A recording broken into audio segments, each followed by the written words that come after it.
Ayun mga lot, another vlog, another paint. Ayan, meron tayong gagawin ngayon, no? So, ito yung sikat na kulay, di ba?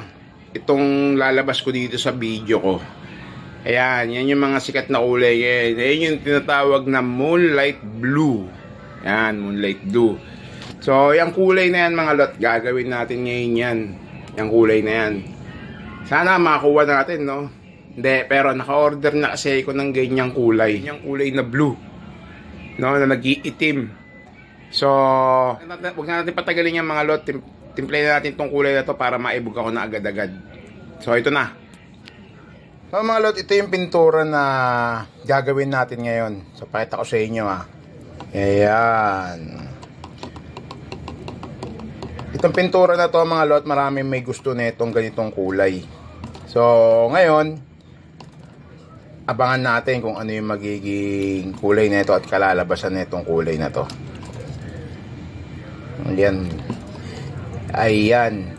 So, wag na natin patagalin to mga lot. Ibugan na natin to para pag naibugan na natin yan. So, bugan na natin to mga lot.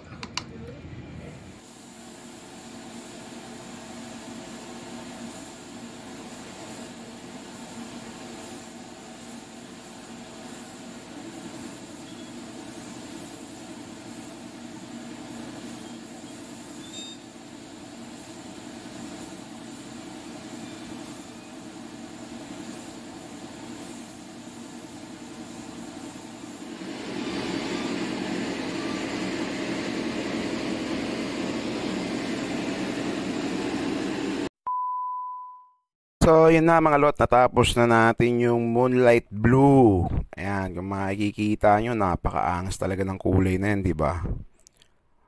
Oh. Ayan, nakikita ko lang dati yan sa mga, actually hindi naman dati, kahit naman ngayon nakikita ko sa mga post ng mga Malaysian, Indonesian, ayan.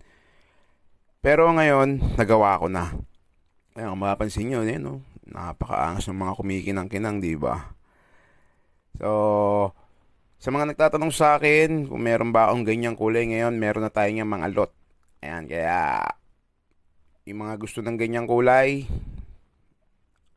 open na tayo sa ganyang pintura. Ayan. So, sobrang solid talaga na itong kulay na to mga lot. Ayan ngayon, kung nung naka-order na ako ng ganyang kulay, tapos nagawa ko ng personal, ayan,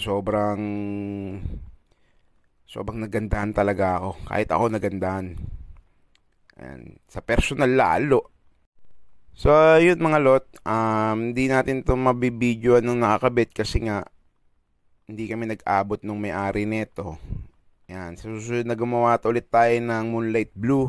Ayan, mabidyoan natin ng buo yung